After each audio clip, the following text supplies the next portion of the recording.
नांदेड शहरातील गाडीपुरा भागातील गोदावरी नदीजवळ महंत बाळगीर महाराज यांचा मठ आहे. भाविकांचे येथे येऊन भजन कीर्तन धार्मिक कार्यक्रम नेहमीच होत असत. याच मठात हरिगिरी दत्तगिरी महाराज वय 39 राहत होते. हरिगिरी महाराज दिसायला अतिशय शांत स्वभावाचे होते. ते नेहमीच हरिओमचा जप जपत असायचे. ते भक्तिमय कथा सुद्धा सांगत असायचे. त्यांचे वय साधारण 39 वर्ष इतके आहेत. त्यांचे अजून तरी लग्न झाले नाही. काही महाराज लग्नच करत नाही असे काही जण सांगतात. असो, तो त्यांचा वैयक्तिक विषय आहे. हरिगिरी महाराज सध्या थोडे विचित्र वागू लागला होता. मठात येणाऱ्या जाणाऱ्या महिलांकडे तो निरखून पाहू लागला होता. महिला विशेषतः सुंदर तरुणींशी जास्त वेळ बोलणे, हसत हसत स्पर्श करणे असे प्रकार करू लागला होता. मठाचे पावित्र्य जपले पाहिजे हे जणू तो विसरला होता. ज्या मठात देवाचे कार्य चालते, जिथे लोक मोठ्या विश्वासाने येतात, आपले दुःख मांडतात, तिथे सदाचार आणि सत्संगाशिवाय आणखी काही असू नये याचे भान हरिगिरीला उरले नव्हते. त्याच्या मनात आता वासनेचा खेळ सुरू झाला होता. दरम्यान सत्संगासाठी मठामध्ये येणाऱ्या एका महिलेशी हरिगिरीची ओळख झाली. तशी ती महिला दिसायला बऱ्यापैकी सुंदर होती. हरिगिरीने तिला जवळ बोलावून घेतले. ती कुठे राहते, काय करते याची सर्व विचारपूस त्याने केली. ती भोळेपणाने तिच्याशी बोलत होती. बोलता बोलता त्याने तिची सगळी माहिती घेतली. ती आली की तो तिला बोलावून घेत असे, तिच्याशी बोलत बसत असे. हळूहळू त्या दोघांतील जवळीक वाढतच गेले. जुलै 2025च्या दरम्यान हरिगिरीला त्या महिलेचा वाढदिवस असल्याचे समजले. तेव्हा त्याने सांगितले की आज तुझा वाढदिवस आहे आणि आम्ही तुझ्या घरी येऊ का? मला तुझ्या घरी यायचे आहे असा आग्रह तो करू लागला. आता महाराजांनी आपल्या घरी येण्याची इच्छा व्यक्त केली. याचे त्या महिलेला खूपच अप्रूप वाटले. तिने लगेचच होकार दिला. हरिगिरी त्या महिलेच्या घरी गेला. त्याला तिने गुरु मानले होते. महाराज आपले गुरु आपल्या घरी येतात. ती महिला फार खुश झाली. महाराज तुमचे पाय लागले, मी धन्य झाले. या महाराज आत या असे म्हणत तिने त्याचे आनंदाने स्वागत केले. त्याचे पाय धरून नमस्कार केला. त्याने हे तिला आशीर्वाद देत घरात प्रवेश केला. घरात ती एकटीच होती. तिचा वाढदिवस असल्याने तिने त्याला फळे दिली. फळांचा स्वाद चाखल्यानंतर त्याने तिला जवळ ओढले.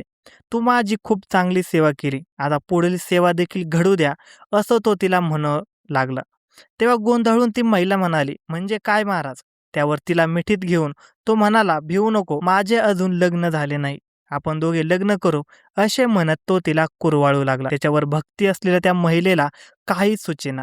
ती पुरती गोंधळून गेली होती. ही संधी साधत त्याने तिच्याशी चाळे करण्यास सुरुवात केली. ती नकारही देऊ शकली नाही. तिच्या या मानसिकतेचा व भावनेचा गैरफायदा घेत त्याने तिच्यावर अत्याचार केला. त्या महिलेला वाटले की एवढे मोठे महाराज आपल्या आयुष्यात येत असतील तर काय हरकत आहे. तिने गुरे मानले होते. आता तर तो तिचा पती परमेश्वर होणार या आशेवरती होती. दिवसामागून दिवस जात होते.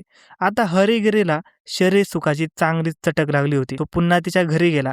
तिच्याशी संबंध ठेवले. तेव्हा ती म्हणाली की बरेच दिवस झाले, माझे सर्वस्व मी तुम्हाला अर्पण केले आहे, आपण लग्न कधी करणार? यावर करू लवकरच असे उत्तर देऊन हरिगिरीने वेळ मारून नेली. तिसऱ्या वेळी तो तिच्याकडे आला तेव्हाही तिने त्याला लग्नाबद्दल विचारले, पण त्याने काहीतरी कारण सांगून वेळ मारून नेली आणि तिच्याशी बळजबरीने शरीर संबंध ठेवले. आज ना उद्या महाराज आपल्याशी लग्न करतील या आशेवरती होती, परंतु तो काही लग्नाचे नाव घेईना. अखेर एके दिवशी तिने अगदी ठामपणे विचार केला, महाराज खरे सांगा, तुम्ही माझ्याशी लग्न करणार आहात की नाही? त्यावर तो म्हणाला, मी एक सर्वदूर परिचित एक चांगला महाराज आहे. महाराज कधी लग्न करत नसतात. तुला काय पाहिजे ते सांग, तुला मिळून जाईल.